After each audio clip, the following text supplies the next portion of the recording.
to Point and Drink Adventure, a podcast where we talk about the drinks and media we consume. With me, as always, my lovely, lovely Pam. How are you, Pam? Happy holidays. Happy holidays. I'm doing great. Work has just almost slowed down to a crawl. Everyone else is on vacation. I'm getting ready for Christmas. Yeah, it's good. Yay.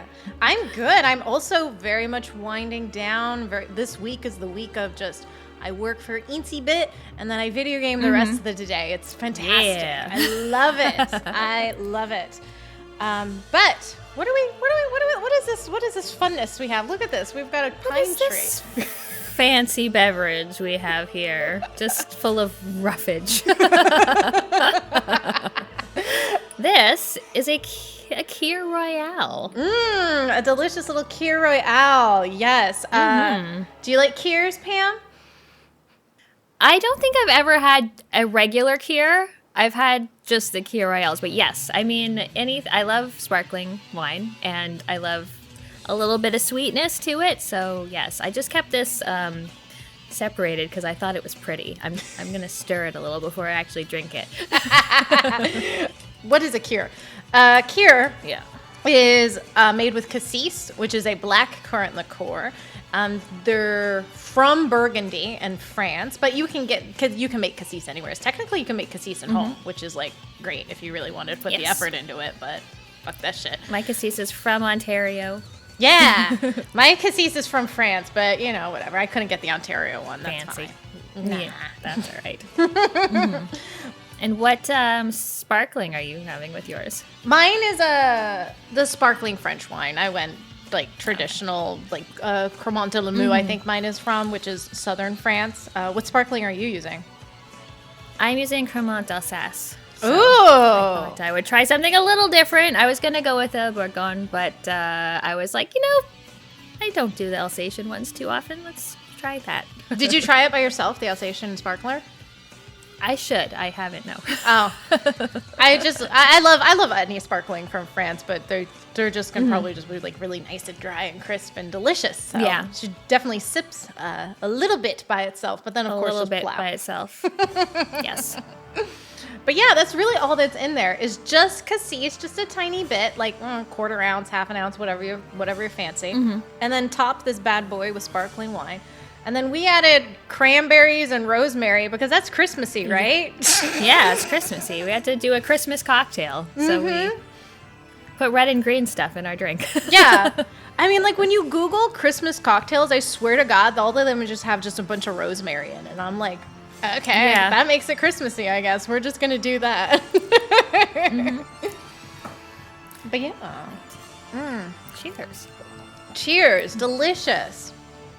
I have this huge bag of cranberries that we'll have to like eat. Good for you, right? I know. Find something to do with. Yeah. I put it in my water. That's a good idea. That's delicious. So good. So good. But yeah, Cassis is a very simple cocktail. It's actually, like I said, originated in Burgundy. The classic version is just not basic white wine, just white wine from Burgundy and the Cassis. Yeah. And to fluff it up as a Kir Royale is with champagne. It was actually named after it was like a religious guy in Burgundy during World War II. He stayed around in Burgundy in order to lift the spirits of all the French guys in Burgundy because their area was getting destroyed. The Nazis came in, they were stealing all of their wine. And so they created a cocktail mixing the Cassis with the white wine with Alagote, which is a great varietal from Burgundy, in order to just like give themselves a little hope that they still have red wine because it looks like red wine when you mix it together. So it's like, oh, that's nice. I like that. I like that story. Yeah. Resisting the Nazis. Yes! Resistance! Vive la France! Let's revolt. Love it. Yes. But that is what we are drinking today. Pam, what have you been watching? I can't deal with this. Yeah, that's fun. I recently, actually, this is a rewatch for me, but I watched the series The Righteous Gemstones, which is an HBO series that stars Danny McBride. I tend to really like his stuff. It's about a family of their father, who is played by John Goodman, is a minister in one of those like super churches that makes all the money. So they're just this very wealthy family. He's got 3 kids, 2 sons and a daughter, and they're all just horrible people. Just complete garbage people, because they grew up just so spoiled and like never wanting for anything. And it's all about how they're kind of trying to like get higher in the ministry and like eventually take over for their father. But there's always some kind of hijinks ensuing with all of their families and everything. And it's just absolutely hilarious. All the actors and actresses in it are amazing. My favorite character is Judy, who's the sister, and she's just like really like hypersexual, but also probably like, I don't know, she's definitely got some issues, and she just, the most horrible things come out of her mouth. But she's also got this relationship with her partner BJ, and BJ's just like this really sweet guy who could have been one note, but he like grows into his own character against all these crazy people in this family. And yeah, it's just consistently hilarious. So how many seasons is it? 2 or 3? There have been 3 seasons. I think they have been renewed for a 4th, even though season 3 wrapped up. Like, this could be the end right now. Like, it could end here, but apparently they're doing another one. So I guess that's good. Although I do like it if they wrap it up in a nice little bow, then that should be wrapped up in a nice little bow. You know what I mean? Just like, yeah, it's good that way. I did watch one of Danny McBride's. That's his name, right? Danny McBride. Yeah. Previous series, Eastbound and Down. I really like that one where he's like a baseball pitcher and he's just the baseball one. An idiot. An idiot. I didn't finish that one. I started it. I also liked his other one, Vice Principals, which also has Walton Goggins. Goggins is in Righteous Gemstones as well, but I really like that one too. So Walter Goggins is like such an underappreciated actor. Like he's such a so great good. character actor. I love him. He needs to be in more video games. Is he in video games? I have no idea. Well, he's starring in the Fallout TV show. Oh, well, that's good. I'm a ghoul. Interesting. So, yeah, but it's a really good show. I definitely recommend it. It's, it's a HBO, so it's like 10 episodes a season or something. Perfect. So it's not too much TV like my 19 seasons of Grey's Anatomy that I'm watching. Or my 57 seasons of Trek I'm plowing through, something easy and digestible. Exactly. What have you watched? I watched a new movie. It's on Netflix. I watched The Killer with Michael Fassbender. And I'm trying to think who else is in it. Well, he's the main character. There's like Tilda Swinton for a hot second. And wow, I really don't know any other people's names. It's fine. Michael Fassbender. He plays a contract killer. And it's a David Fincher movie. So David Fincher also did like The Social Network and Fight Club. And God, I'm really good with this right now. We might haven't had like one drink yet, and I already forget all the things. But it's a David Fincher movie. It's only on like Netflix. It didn't come out in theaters, which was like cool. And it's a movie about this contract killer. He's on a job. It goes through all of his methodical thoughts as his process of going through an assassination. Just like sit there. You got to be patient, and he's very, very precise and methodical. But then everything just keeps going wrong. There's like the assassination fucks up. So then everybody's coming after him. So he's trying to like figure out who, come back at the people who's coming back at him and figure out what's going on. And then like all the things he's like, okay, like he's killing this guy. He's like, all right, if I put 3 things in your heart, and he's saying this like in his head, that'll give me 6 to 7 minutes before you die. And then the guy just dies. And it's like, Oh, Oops. dang it.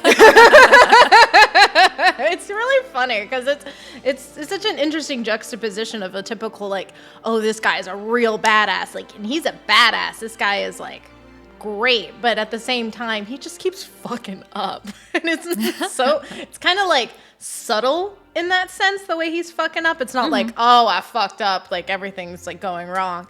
But it's definitely a Fincher because there's lots of talking and lots of dialogue and lots of existential things. But I liked it. It was really fun. Did he do 7 or was that Nolan? I get them confused. I think it was Fincher who did 7. Yeah. Okay. Yeah, he did 7. What's in the box? The most quotable thing ever. I think he did Gone. That sounds good. Yeah, it was really good. I really like it. Plus, I really like Michael Fassbender. I think he's good. Yeah, good he's sauce. good in everything I've seen him in. Except Prometheus. That sounds good. Oh, yeah, that's not a very good movie. No, but he's still good. Yeah, he's fine. What else have you been watching? So I watched a newish movie from this year. It's called Bottoms. And it's basically like kind of one of those throwbacks to like a teen sex comedy, except the teens that are after sex are these two lesbians who in their school, they're kind of losers. Like people call them the like ugly, untalented gays. So they just want to get girlfriends. They both have crushes on cheerleaders, and they decide to try to get close to them. They're going to start like a fight club / self-defense club for women. So that all gets put together, and of course things go wrong, but it's really funny. It has the girl from The Bear, Ayo Edebiri, I think her name is. She's really great in it, and yeah, it's very funny. It gets very bizarre and kind of absurd at points in sort of like how things escalate. But yeah, it was really funny. Bottoms, huh? Interesting. I've never heard of this one before. I'll have to look it up. Yeah, I think it was mostly like a film festival kind of movie, at least for a while. So yeah, it was fun. Yay, that's good. Yeah. Next one I watched, we both watched. Actually, technically Yes. the rest of my movies we both watched because we had movie night. We'll talk about May December 1st, which is a movie on Netflix. Sure, all about the Netflix this iteration. It's with Natalie Portman and Julianne Moore, and it's based off the story of I had her name before. Mary Kay Letourneau. Yes, thank you. I looked it up hardcore too, and I was like, God damn it, Michelle, you're gonna forget the name, of course, right when it matters. Mary Kay Letourneau. So Natalie Portman's character is an actress, and she is going to be cast in a movie about Julianne Moore, who was she worked at a pet shop 20 some odd years ago, and she had an affair. She's married, has kids. She had an affair with a 13-year-old boy who also worked at the pet shop. So big, scandalous. Yes. They end up having kids together. She goes to prison. She has a child.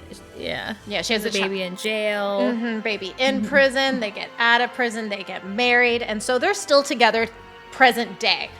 And Julianne Moore, it's about the relationship of Julianne Moore and the 13-year-old, not 13-year-old kid anymore. He's now like 36. Yeah. But, and Natalie Portman coming in and just trying to figure out the story and figure out how to play the character of her in beautiful Georgia.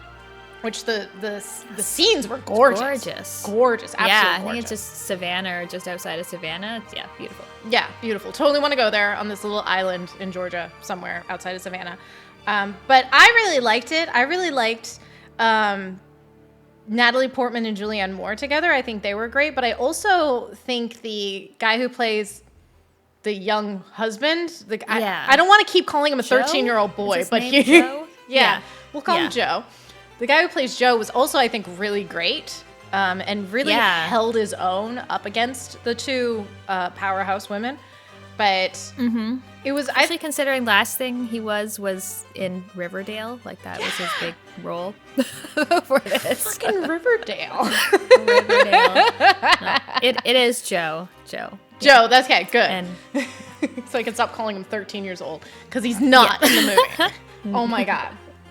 But the one thing that we both mentioned when we were watching the movie, the soundtrack is very interesting. It's very jarring. Lots of big noises and in your face. It's like, what is this? Yeah. Yeah, it's like they were seemingly intentionally playing with genre. Like, the movie's sort of, a drama, but it's also really funny at times because of how absurd it is. Like it's almost campy at times in terms of what's going on. But then there would just be these like musical stings that's like from a horror movie. But then it's just like, I think we're out of hot dogs. Or just like all of a sudden a child is screaming on the lawn just for no reason. And then it just like moves on to something else. Or they're building a pool and you're thinking like, what's going to happen? Is someone going to die in that pool? Is it going to get buried under the concrete? And it's just like, no. Nothing happens. It's like, what are we stinging this for? I don't understand. It's so extra. Like, But what do you think of it? Did you like it?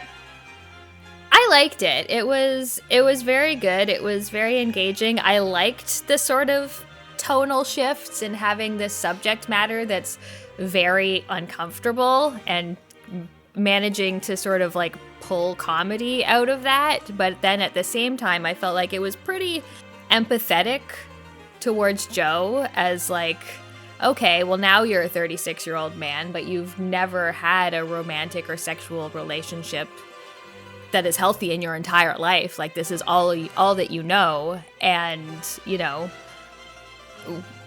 sure, you were a 13-year-old kid who wanted to have sex, but like this was wrong, right? Like, and just him sort of coming to terms with that over the course of the movie. So yeah, because none of the humor had to do with him, other than the one scene where he was high. But yeah. Are we bonding, or am I being creepy?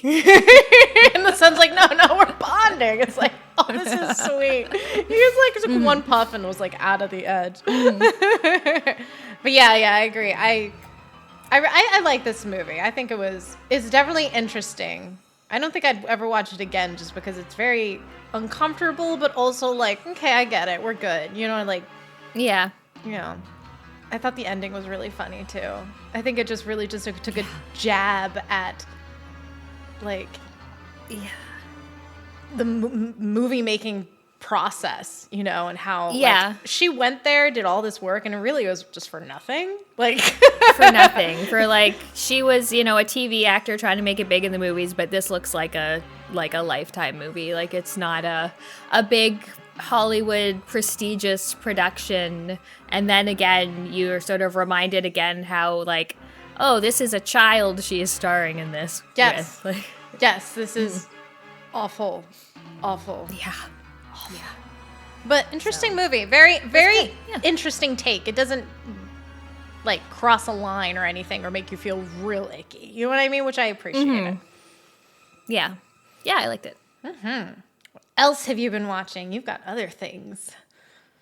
So the other one, also, I think a Netflix original or whatever, is Leave the World Behind, which is a sort of I read about this end of the world type movie with Julia Roberts, Mahershala Ali, and Ethan Hawke. And I love end of the world movies. I love disaster movies. I feel like there hasn't been that many of them lately because, I don't know, everyone's always afraid the world is actually ending now. So, but yeah, there's this family goes and rents an Airbnb sort of just outside of New York City in a very small town. And all of a sudden something goes wrong. Like their cell phones stop working, the internet stops working. What little they know, it seems like there's been some kind of cyber attack, and just like animals start behaving strangely. planes start falling from the sky, and it's just about these two families who sort of have to work together and survive and figure out what's going on. Oh, they don't really know what's going on? I mean, cyber attack is the only thing. Like, it's some kind of attack on the states that's happening. But it doesn't ever really give you a real explanation of, who's behind it or any of that stuff. It's a very lonely movie. It's really just these two families. I think there's like a couple other people in town that you see, but there's no other people in it for the most part. So ooh, I kind of like that. Mm-hmm. Yeah, it was an interesting take on it because it was so close and personal. There were still some sort of disastery scenes, but mostly it was very it seemed like a small story. Like they were sort of alone against the world, which was cool. And it was shot really well, and everyone did a great job acting in it. So so you'd like it? You'd recommend this one? Yeah, I think it's worth watching. I was concerned for a little bit based on some reviews and things that were comparing it to kind of satires like Don't Look Up, and it wasn't like that at all. I didn't find so. I still need to watch Don't Look Up. I need to watch that one. Good call. I just read about this one the other day, and I was like, "Oh, I should watch this." I also love end of the world stuff too. Why is that so fascinating? Why do I want the world to end? Yeah, I've always been that with games, books, movies. I know. I will say they should have lopped off half an hour. Always. I feel like I say that about most things. So. Yeah, always. Just make it an hour 45. Nice. Yeah. Hour 45 minutes, and we're good. I was looking at movie times when I was looking for stuff to watch, and I was like, I don't want to watch 2.5 hour movie. Everything was 2:15, 2:30, 3 hours. I was like, jeez, yeah. No, thank you. Too much. Too much. Yes. What else did we watch? We watched. So after we watched May December, we're like, let's watch something fun now. So because both Pam and I love drag, and Pam has never seen Kinky Boots, which is true. Fun. Kinky Boots. It was fun. I love it. It's a fun movie. Whatever Lola wants.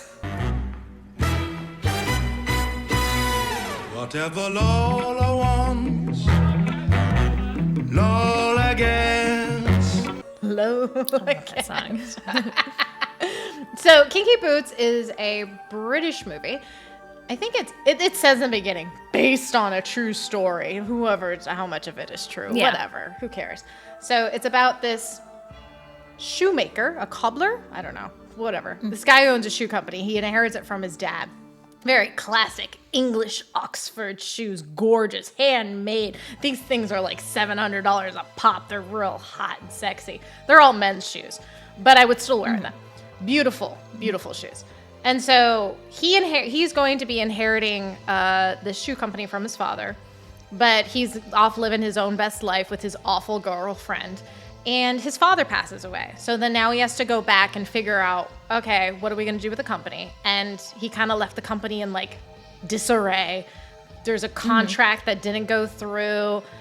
People are worried about losing their jobs. So he has to figure out a way, think outside the box in order to save the company and save his happy little town, because so many people who live in this tiny little English village work at this little shoe company. So his way of thinking out of the box, he is in London, I think, somewhere, and he goes to a drag bar, and sees Lola, beautiful Lola, performing, and she has trouble with her shoes. And he's like, well, I can help her with her shoe. So he helps her with her shoe and figure out things like Lola is a man in women's clothing wearing women's shoes. Those shoes do not support a 200-pound, 6'2" man. Does not support RuPaul in a heel. So, so maybe I can make a shoe for this woman, and that would be my niche market, like, because there's shoes for drag queens. Shoes for drag queens. So he goes back, starts making shoes, comes back. Lola hates it. Lola goes to the shoe place. They clash. Everybody is like, oh my God, a drag queen in a tiny English town, and chaos ensues, and it goes from there. I love that so many English movies around this time period are just like, we are small town English folk and we're homophobic. Oh, but you're all right. Like, so true. I love the cast though, because the cast is like Joel Egerton, who was like an Avatar. Yeah. And hello, I'm going to cut us off right here in order to fix myself, because as I'm editing this, I realize I mistaken I can't even say his name still, Joel Edgerton, name of guy, with Sam Worthington as the guy who was in Avatar. Clearly, I'm wrong. I'm not IMDb. I look up IMDb afterwards, so yay me. Whoops. That's the only thing I really forgot. I've never seen Avatar, but that surprised me so much when you said that, because I know the name Joel Edgerton, but this man is like the plainest looking man. They just look like they literally did get a guy off the street in a small British town, and then you're like, oh, he was in Avatar, like the biggest movie for the longest time. Like, okay. He's in CGI mode the entire time, so you can true. Don't see him. It's like, how am I supposed to know that's Joel Egerton? Like, okay. And then the one who plays Lola, I'm just gonna put name here because I cannot pronounce it, but he was in Firefly and Serenity as the bad guy. So amazing actor. Yeah. Love him. He was a great drag queen too. He was great. Wasn't he also in Love Actually? Was that him? Yes, he was I think he was Keira Knightley's husband, the one she actually married. Yeah. Yeah. Not the creepy friend. Not the creepy friend who comes out and is like, I love you, even though you just got married. Love you. Like, you couldn't. I think you're perfect. We've had three lines of dialogue. That's not what it's called in real life. We've spoken 3 words to each other. I love you, and you're perfect. I don't care that you just married my best friend. God. What an idiot. Some aspects of that movie just, like, bother me. Most aspects of that movie bother me. the two like porno stand-ins is the only good relationship in that whole movie. Yes. The Hobbit guy. Also, he was in Sherlock. That guy, right? That Martin something. Martin. It's like a very basic name. Martin. Yeah. Small or something. I don't know. Whatever. Name of guy. Yeah. Yes. Agree. But yeah. Sorry, I've derailed this. Kinky Boots. Kinky Boots is great. It was a fun time. Yes. It was fun. I really liked it. I loved Lola and all of her performances. The music selections were amazing. I did find at the end, they made the main guy, it's like all of a sudden he's like, we need some conflict in this movie. I'm an asshole now. Yeah, stupid. Like, oh, I've learned my ways. I'm not an asshole anymore. But like, that was so stupid. Like, he was such a good-hearted and accepting person from the beginning. He didn't need this random act of I'm an asshole to Lola just because, oh my God, now I have to like conform to peer pressure. I'm like, bitch, you weren't conforming before. Why would you conform now? No. Yeah. But otherwise, it was very cute. I liked it. Yay! All the things we watched. Drink? Yes. Yeah, drink. Whatever Lola wants. Pam, you added games. So did you. I only added one. You added one? Yeah, I got so excited when I added my game because I was like, I have the same amount of games as Pam. I just beat the last one this afternoon. Well, I'll let you go first then. What have you been playing, Pam? So, I've been playing a lot of good games. I've been trying, as I usually do at the end of the year, to play as many 2023 games as possible so that I have like a good amount to choose from for my top 10 video. So the first thing I finished was Alan Wake 2, which is so good. The first Alan Wake is like one of my favorite horror games. I've recently been listening to, I don't know, podcasts on the network and off, and people are like, man, first Alan Wake's not that good. And like, shut your whore mouth. But but I loved the first one. It's about a writer, and he's sort of like kind of writing the story as it happens. He's finding pages and narrating them, and there's these taken sort of like dark places like encroaching on the real world. So this one sort of picks up where the last one took off, but there's two characters that you play in this one. So you play as Alan Wake, and then you also play as a new character, an FBI agent named Saga, who comes to the town to investigate a series of murders. So you're sort of going between them from chapter to chapter. Hers have more sort of puzzle solving. There's little riddles that she can find. She's generally doing more combat, fighting the Taken. And then you go into Alan's side of things, and he's sort of in his writer's room, and he's going through places, and he's kind of like, when he hits a dead end, he can kind of like write himself into a new place so that he can like solve puzzles that way. Interesting. Which is really cool. It's fun to play, and it's incredibly scary at times. There was a couple chapters that just like kept getting me with the jump scares. But visually, aesthetically, just so good. It has like beautiful graphics. Everything looks amazing. But then some scenes are just completely in with real people. So like it can kind of go seamlessly between like real film to like the video game and then sort of back again. It had one of the best scenes in games that I've seen in a long time. I just had like a big stupid grin on my face the whole time I was playing it. And yeah, I thought just like the presentation, the creativity, the just sort of like idea behind it and how it all came together was just amazing. Oh, dare I say game of the year? Oh my god. Could be.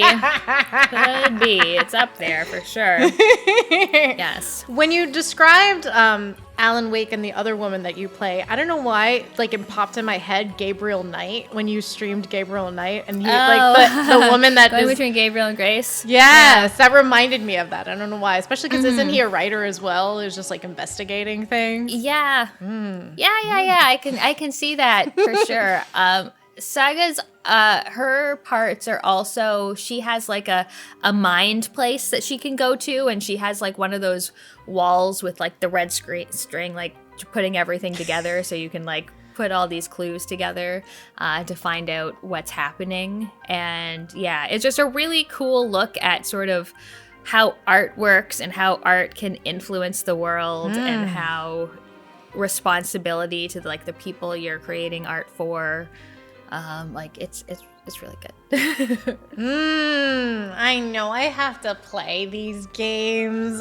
You should play it. Have you played the first one? No, I haven't played. I downloaded it. I downloaded it. We got that far.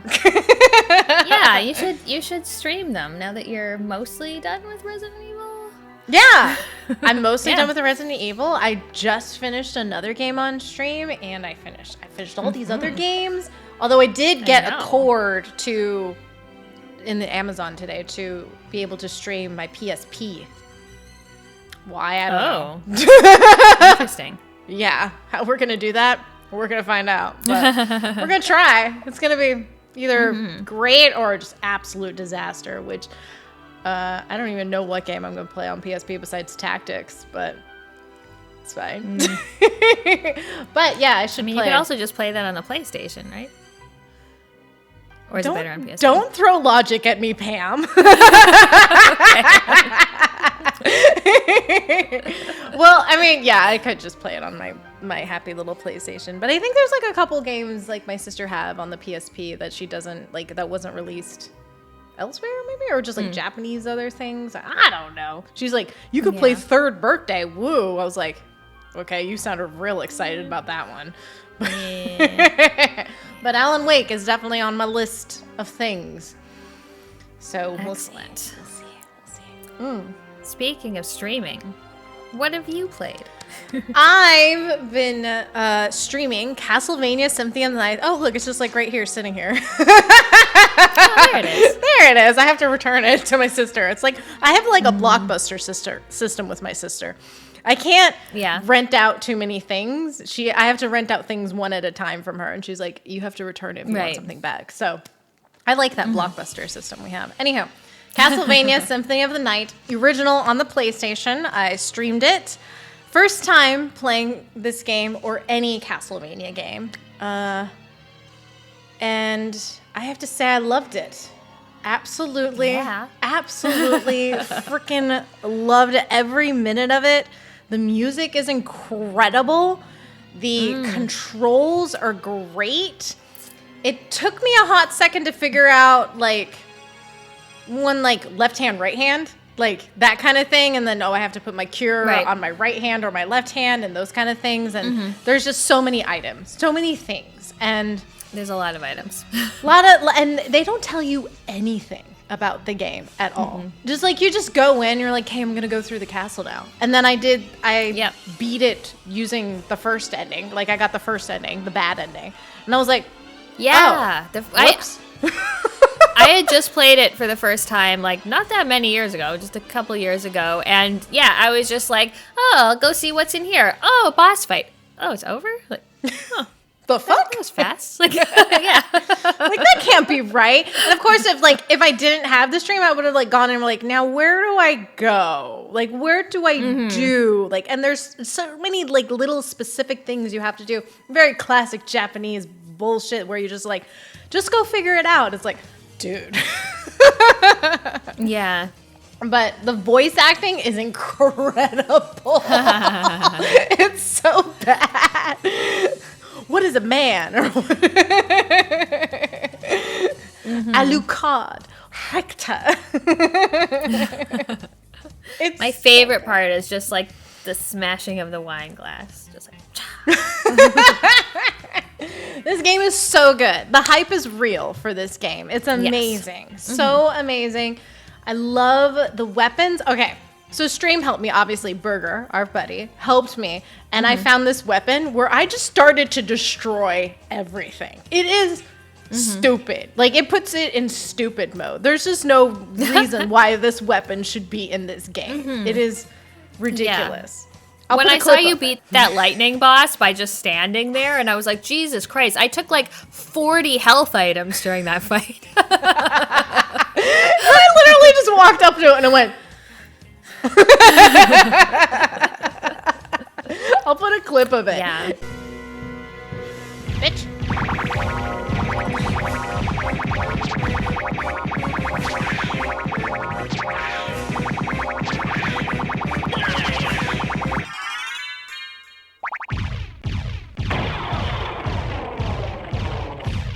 Stood there at his feet.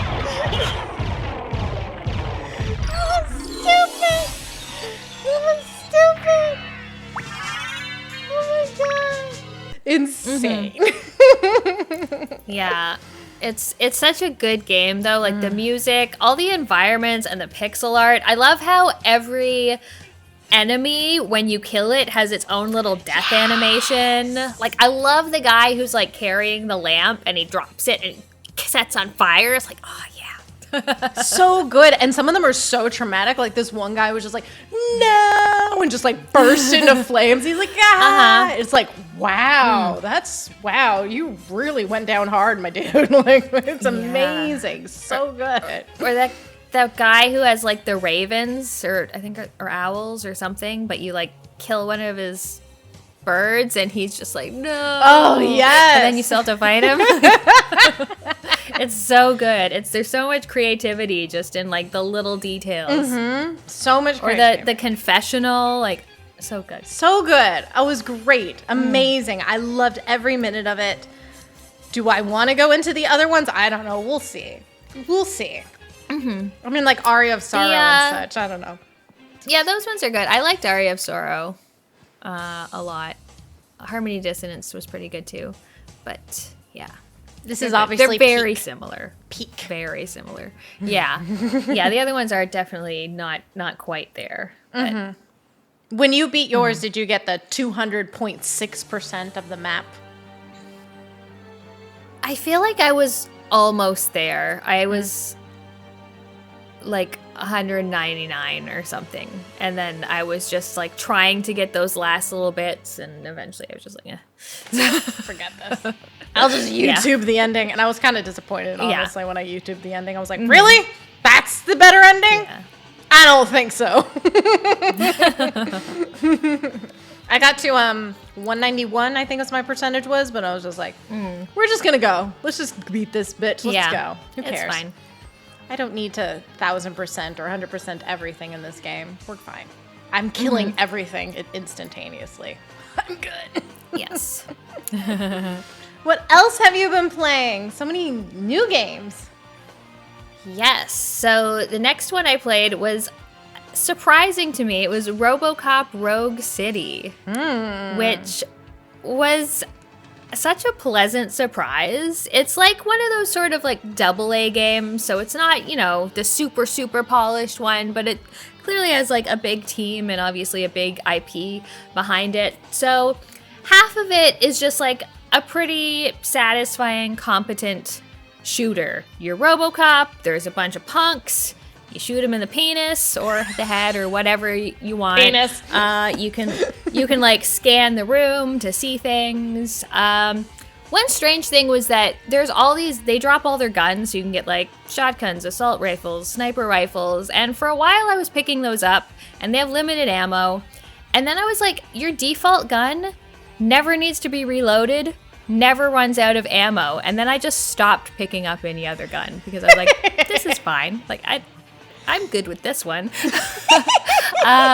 So that's half the game, which is good. And the other half is going around as Robocop, just kind of doing normal cop stuff, going around the station, helping your fellow officers, talking to people at the desk, making little decisions, like are you going to be like, I'm upholding order, or are you like preserving the public trust, and making little decisions like that. You get a new partner who's this new guy that everyone's picking on, and you can like build him up or, knock him down if you want to. But yeah, it's just like Robocop is so earnest in all of his responses to everything that it's really humorous. So yeah, it was just like a good combination of like action-y shooter and then like just like walking around the street and helping people.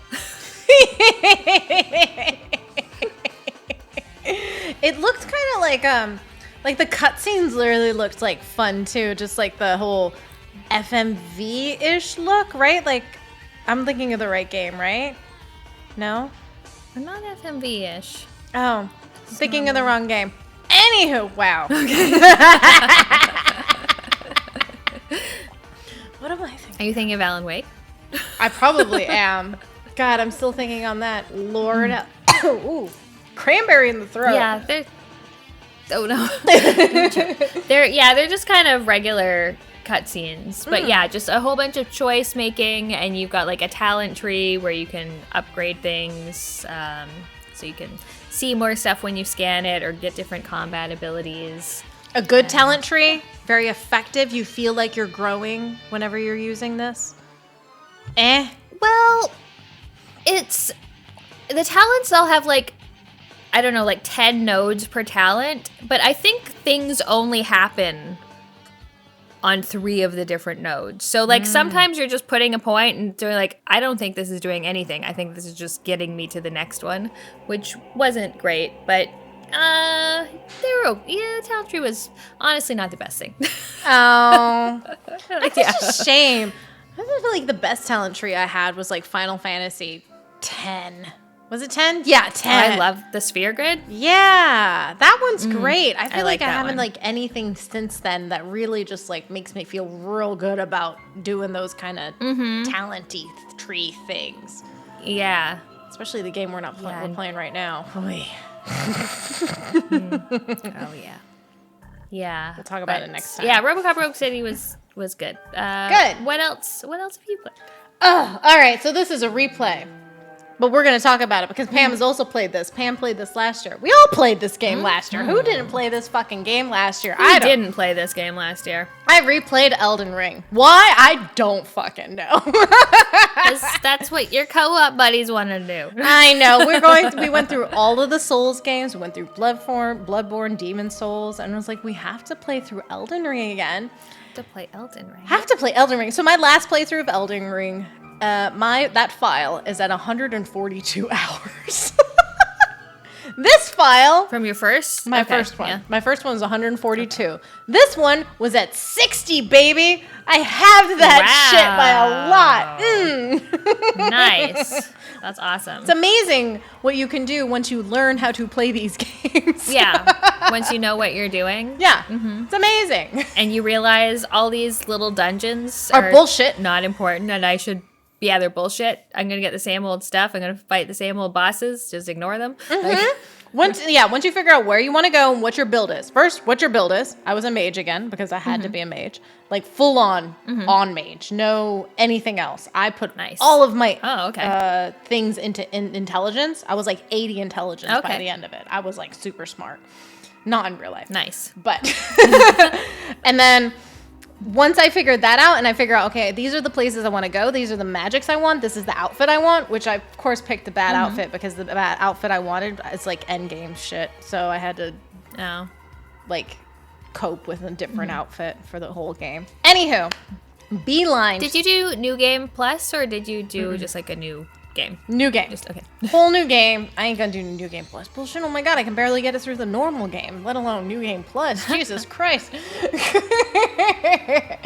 But so yeah, did it with my co-op buddies and blew through the first chunk of the game. Really had to slow down in terms of like the length once we started getting to bosses who did not bode well against my magic, like the fire giant. Yeah.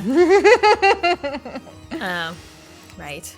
It's like my first playthrough I played through as a Dexy arcane character, which probably wasn't the best choice in terms of your first character playing a Souls game. I had a really hard time, hence the 142 hours. But the fire giant wasn't a problem for me in that playthrough. But as a mage, fuck you. Like... worst fucking time. Really, the bosses, some bosses, I just sat there and went pew, pew, pew, and bitches went down like crazy. But, like, I had such a hard time with them when I was a Dexy arcane thing. So, like, it really just depends on your build. So it, like, levels it out that way. Like, no matter what your build is, you're going to have a hard time with certain bosses versus other ones. Which is annoying. I found that. Like, everyone was talking about the fire giant when I played, and I was a Dex int build, and I was like, no, this is fine. Like, it took me a couple tries, and then I was like, that's fine. But then, fucking Elden Beast. Fuck Elden Beast. And a couple of the other ones, it was like... Yeah, a couple of the other ones, I was like, I didn't even go for Melania this play. I didn't even go into the consecrated snowfields. I was like, I'm not going near that bitch. I don't fucking care. So many of the things I don't ever look at her. She's the fucking worst. So many things I just completely bypassed in this game. And it's fine. You can just miss all these things. It still had a great time. I think it's still a great game. It's just too big. It's so huge. It's too big. It's 60 hours I played through this playthrough. And I I feel like I blew through it. You know what I mean? And I had help. Can you imagine? Yeah, it's too big. Like the rest of them, like the rest of the Dark Souls are 30? Like 30, 40 maybe tops. I mean, I'm sure you could spend more, but like that was a good, like Elden Ring, my game, I was like just over 100 hours when I beat it. And I was like, that's too much. It's too much. It's too much. And there's no way, absolutely no way I was beating some of those bosses without help. No, I don't care. I'm not getting good. Like,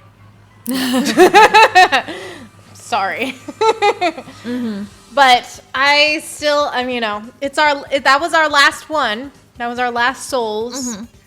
So I don't know what we're gonna do next. Armor Core? I don't fucking know. Oh, can you even co-op that? I don't know. Maybe Armored Core 4 you can? I have no idea. We have to figure that out. Maybe we'll just do Bloodborne again. We're going to get you a PS5 for Christmas, Pam. And so you can play Bloodborne with us. So I can play Bloodborne. Yeah. That's a nice 30-hour game. You can do that. Yeah, I know. I've been playing a bunch of long. Like Alan Wake was long. It took me like 30 hours almost. Oh. So, Yeah. yeah, it was a lengthy one. But. What else have you been been playing? I love the name of this next one.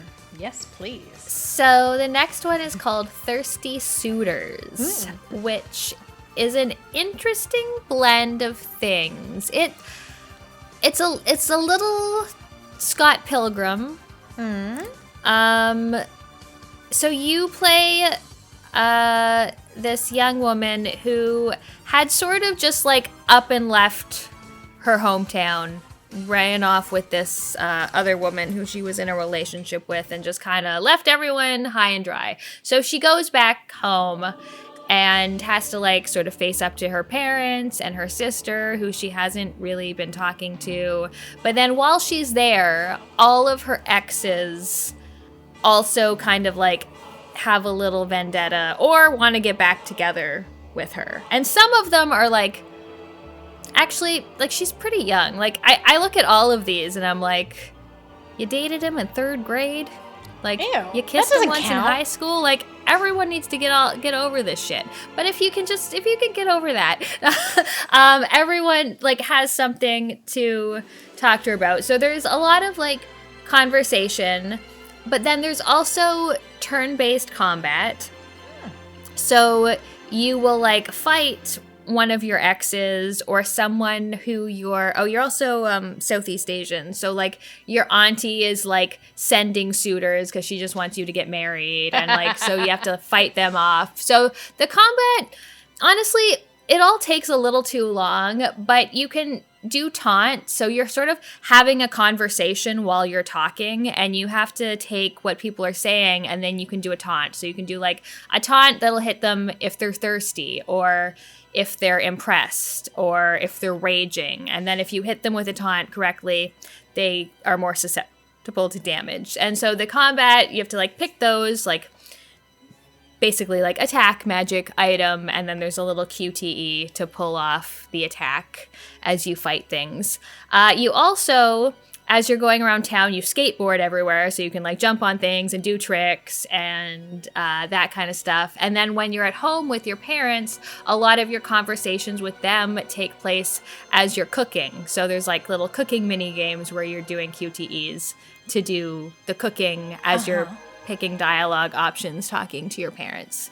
So it's all very charming. I especially like her relationship with her parents and sort of how she talks to them. Even some of the relationships that she had before are people having like certain problems with how they treated her, or they're just kind of jealous that her parents were so accepting of her being bisexual, and like other people's parents kicked them out of the house. But it's so sweet, especially her dad. Like every night she goes home to her house and her dad's just like watching TV on the couch, and she just comes and like leans on his shoulder and falls asleep on him, and then he like piggybacks her up to bed. It's so cute. Aww. It's so cute. Aww, that's so cute. So yeah, it was really nice. Like the writing and stuff was definitely the standout. Also, everything that she was doing, even while she was cooking, was very like acrobatic. So the animations were just really, really fun. Oh, the name of this game does not sound like how you are describing it. I was ready for like, what is that game? The horny dude point and click adventure game. You know what I'm talking about. Jesus Christ. Larry. Leisure Suit Larry. Leisure Suit Larry. That's what that was like. I saw Thirsty Suitors. I'm like, ooh, sexy time. Yeah. I mean, if I had to compare this, I mean, kind of like Boyfriend Dungeon. It's in that it's sort of like a little visual novel-y, but then also there's a whole bunch of like gameplay or combat and stuff. So. I remember Boyfriend Dungeon. It was a good time, except the dungeons just sort of felt like secondary. Anywho, sidetrack. Oh my god. Yeah. But yeah, it was a fun one. What else did you just beaten all the good games this time? We're both beating all the good games this time around. Beating all the good games. I bet another hefty boy. I was so determined. I'm like, I'm going to beat this fucking game before we podcast. So I can talk about it. Yes, I don't fucking care. I'm beelining this shit. So I played Star Ocean 2 Remake on my PlayStation 5. And we both have played the original Star Ocean 2 on PlayStation. Yes. Is it PlayStation or PlayStation 2? PlayStation. I think it's PlayStation. PlayStation. PlayStation. Yeah, original PlayStation. Original PlayStation. I've also played it on PSP, which I think I still have it over there on my PSP. And I love this game. Originally, I love this game. It's fun. It's great. I love it. So, it's my favorite JRPG. Yes, it's so good. Their characters are great. There's so much things, the crafting, the private actions that you can do when you go into each town. You can go into the town and be like, I want to do a private action. You get all these like fun little stories, so you get more character development and such, and that'll give you a different ending. So good. This version... okay, so this one was released this year, different developers, so they different, like, the first thing that jumps out of you, of course, is the graphics. The 2D the 2D pixel art up against the 3D rendered background, which is, like, fuck you awful. Yeah. I didn't like it. Yeah. I don't like it. But it does disappear. It does disappear, at least for me, after a while. I'm just like, I don't even notice it anymore by the end of it. So that's okay. The voice actors are the same as the PSP version, so that's good. There's so many different quality of life things with this game. So if you don't know Star Ocean is a game made originally in like 1998. You can play as two different characters, either Claude or Rena. And I chose Claude because I always choose Claude. I don't know why. Interesting. So you never get Diaz. I never get to. Which, you know, I don't know why I always go for the Claude Reyna, like, you know, together forever storyline kind of thing.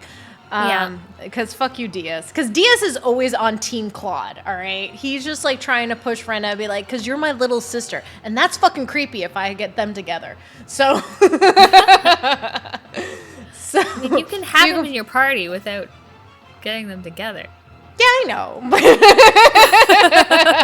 I always get the same fucking characters. I'm the worst. So I played as Claude. And so you play there's two characters. Essentially the story is the same. You can just get different perspectives as what happens to them. Yeah. Especially initially.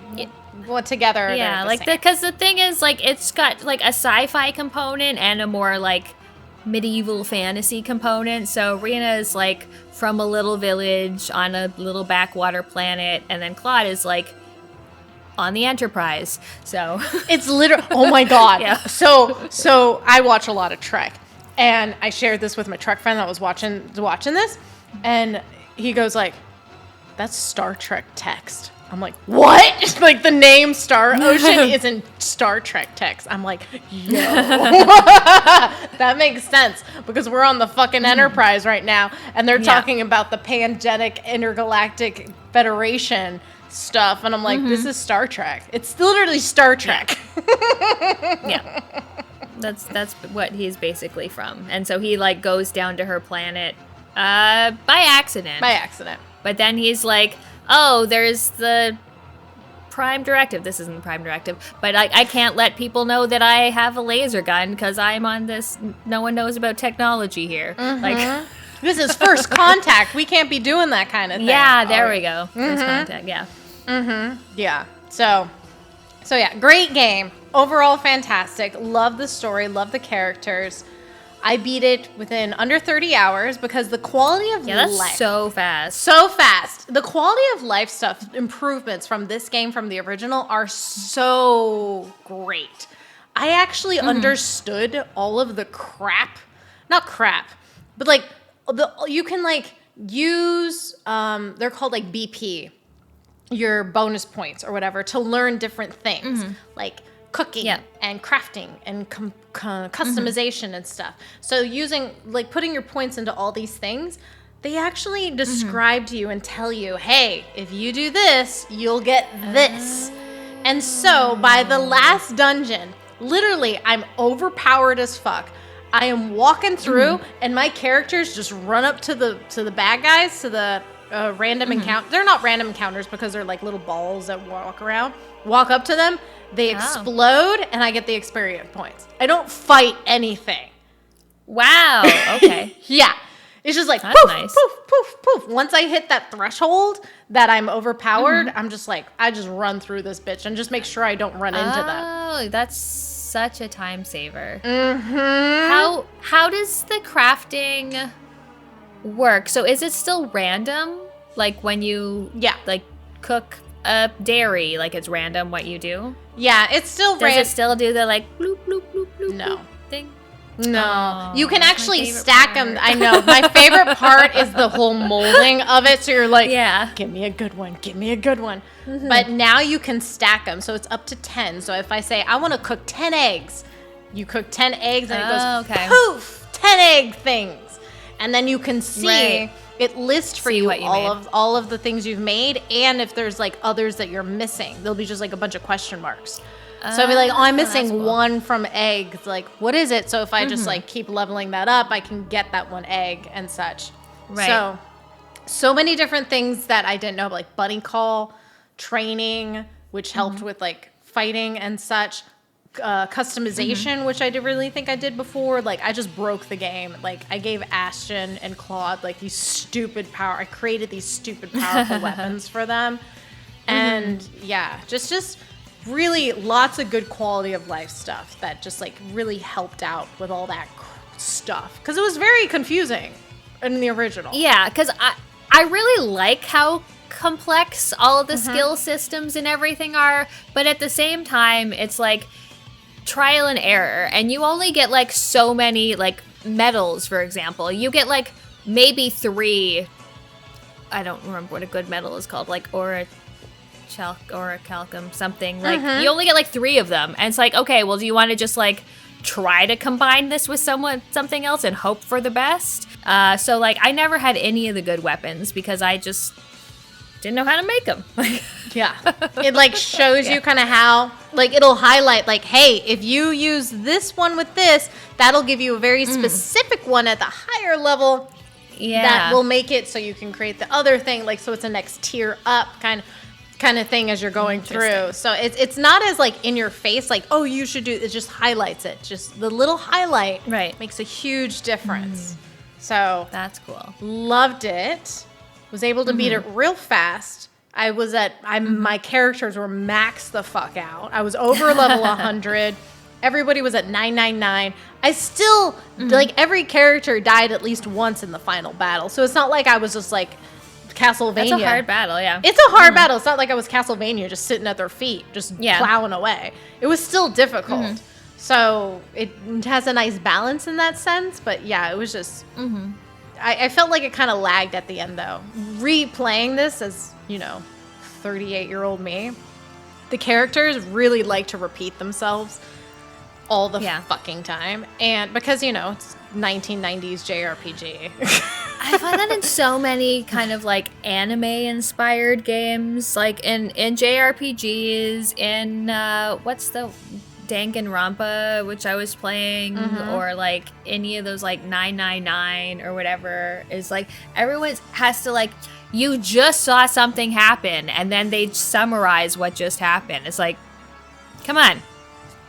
Who are you making this for? Yeah. Do they have short-term memory loss? Like, what the fuck?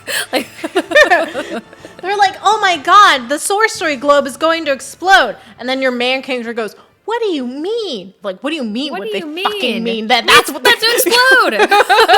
Just like... just blows your mind. But once you get like past those stupid character things, because it's it's a JRPG, it's going to be that way.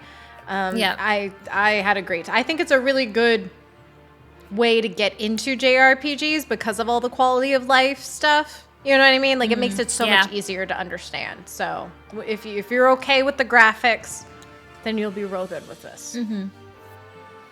Yeah, I like the idea of the quality of life stuff. I've gotten so many comments like on my review, like, "Are you gonna play the remake?" I'm like, I'm not actually planning to because I just played the original. Yeah, like, 2 years ago. There's no reason to now. Give it time. Like, yeah, I mean, the quality of life stuff sounds amazing. I don't like the visual upgrades. The visual upgrades, it's like, ugh, at first, but then it kind of disappears after a while. I'm just like, oh, this is the way it is. Like, just like you accept, or at least I did. I was like, I accept my fate. This is the way it is. And that's fine, Yeah. For each their own. But yeah, don't play it for a couple years. You're fine. Yeah. Yeah, I'm good. There's so many other games to play. Exactly. I'll wait. Exactly. I took forever with that. What else have you been playing? So the last one, which I just finished today, is called El Paso Elsewhere. It's by a developer called Strange Scaffold, who has made some things I really like, including an airport for dogs? An airport for Alien run by dogs. Yeah. Which I really loved. So Paso Elsewhere is very clearly, and they say this, influenced by Max Payne, especially in terms of like popping pills and doing bullet time. You play a character who does voiceover. He's very much sounds like a noir detective narrating everything that's going on. His ex-girlfriend is Dracula, the Lord of the Vampires, and she is trying to end the world. So he is trying to stop her from ending the world. And so the whole game is 50 levels. You go in, you're taking an elevator sort of down into the underworld or whatever to try to find her, and you go and there's like vampires and angels and various enemies you're fighting. You get a wide arsenal of weapons as you go, and then you can slow down time. You have like a meter to use to slow down time, so you can like get headshots and kill things before they kill you, or you can like dive and shoot and dive. And you're rescuing hostages as you go, and then eventually you just make your way to the elevator and it stops. And then between every level, or between most levels, there's like a little scene that will tell you more about your protagonist, or more about the relationship these two had in the past, and more about like where this story is going. And the gameplay is really fun. It does get a little bit repetitive at times, but they change up the environments, they change up some of the enemies, but the story is amazing. And it's one of those things, I was just talking about this today, how it feels like a super giant game, where it's like just like the perfect combination of like aesthetic and music and like voiceover and story, that like even when the gameplay is like, all right, I've had enough of this, it's like it just like keeps me going. Like the voice acting is so good. I think the director of the studio, he was like the game director, he did the voice for the main character. He really wanted to make a rap album, so he like made a rap album to have within this game. And yeah, everything is just really good. I love the story. It's like about their relationship and how it's like the best thing in the world, but like the worst thing in the world at the same time. A love-hate relationship. I love that. Ooh, sexy. Yeah, it's really good. And the graphics are very low res. Like when you see the characters, their faces just kind of look like a modeled kind of. Oh, they look like Squall in Final Fantasy VIII. Yeah, they kind of look like that. But like everything else is like so high quality, like the voices and the music and the writing. So yeah, I really really like this one. Was this made this year? Yep. Ooh, Pam, you sounds like you got contenders this year. I know. Alan Wake has a challenger. Yeah, I don't. It's difficult. I've been keeping track. I think I've played almost 40 games that came out this year, Jesus. And I like keep a little list and I highlight red for disappointments, green for possible top 10 contenders. I think I've got like 17 games highlighted green right now. So oh my god. Oh my god, we're having a Sophie's Choice here soon. Oh my god. It's going to be difficult to pick. This feels like almost like, was it 2017? Oh no, the year that had like Disco Elysium, Pathologic 2, and Outer Wilds. I was just like, oh god, what's number one? I don't know. Well, I can't wait to see which children you have cut off at.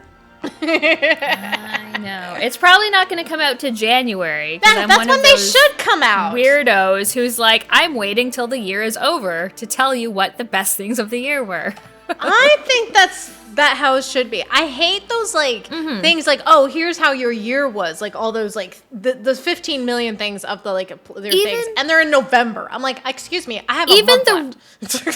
Yeah, even the recaps, because like I got my Xbox recap and it was like didn't include the previous December and now like I feel like just December just goes off into the ether. What you listen to, what you watch, what you play, never going to be tracked.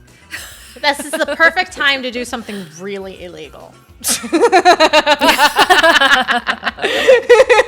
You can't be tracked by Xbox. We're good. I guess, yeah. I'm excited for that. I will look that one up. El Paso Elsewhere. I love it. Can't wait to see what you rank it. Do you have any pickups? I don't have any pickups. I was hoping to have one, and I even drunk tweeted the person who was going to send it. They're like, oh, there's a shipping delay. Gotta love a drunk tweet. Yes, but did you actually get anything? I did actually get things. Okay, so this was actually back in restock.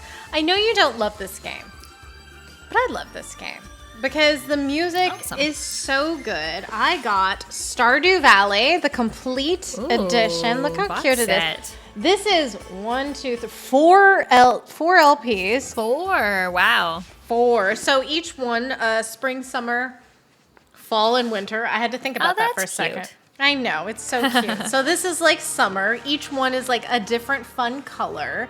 Like summer's cute. Oh, pretty. I know. And each one's different and they have cute little things, like all the cute little cuteness. Aww. So sweet. Like, look how beautiful this is. That's nice. This is from Fangamer. And we love Fangamer. Fangamer, I think, has got... Fangamer does amazing stuff. Amazing stuff. Their quality of product and of... Why aren't you fitting? The vinyl are great. The clothing is great. Yes. Yeah. Yes, everything is great. Except the fact I can never fit these back in the fucking vinyl thing after. Yeah. There we go. But yeah, I love Fangamer. So they just restocked this one, and I love Stardew. I love the music. I love Concerned Ape. It's just one of those like games I go back to if I'm feeling like kind of like meh, you know, and I just need like 30 minutes to an hour just like farming. Yeah. You know, like I just need a little comfort thing to get like through an hour. I just do that for an hour. Like that's one of those type of games. So it's good. It's good. I love it. I'm excited. The music is great. So yeah, that's the only thing I have. I have so many things on pre-order. I got fucking Armor Core coming. I got Fallout coming. I got a Mono one coming. I got Final Fantasy coming. I got You know what also came back in stock, Pam, that I pre-ordered? The Castlevania one I have coming. So... Symphony or? Nice. The one you have. Nice. So yeah, Michelle went a little out of control this holiday season with her pre-orders, but who cares? It's fine. It's fine. It's fine. So that is a podcast. Yeah, look, we finished our drinks. Second round of drinks. Look how much lipstick's on my glass. Yeah, mine too. It's fine. Yes. But thank you, everyone, for listening. If you want to speak to us, please leave a comment on our YouTube video. Because Lord knows I will not check the email, so I'm not even going to say what that email is anymore. Just comment on the YouTube, because that is where both me and Pam actually look and comment. I actually even look at your videos and comment back at people. So. Yeah. But we also have a subreddit, r/polymedia. So check us out there. And if you like what you heard here and want to check out some more fun podcasts, check out polymedianetwork.com, where you can find tons of podcasts about video games, movies, books. I feel like I should just write this down so I don't forget people, but mostly video games, movies, and books. Because that's what we all love. Yeah. Except books. I don't love books, but I love video games. No. I don't read. I read JRPG games. That's enough reading for a lifetime. That's true. It's a lot of words. A lot of words. But drink well, my friends, with my empty glass that I'm going to go refill immediately. Thank you for listening. We'll see you next time. And Merry Christmas, Happy New Year, depending on when this comes out. Yay! Sometime soon. Hopefully, holidays, family stuff. But yay! Happy holidays.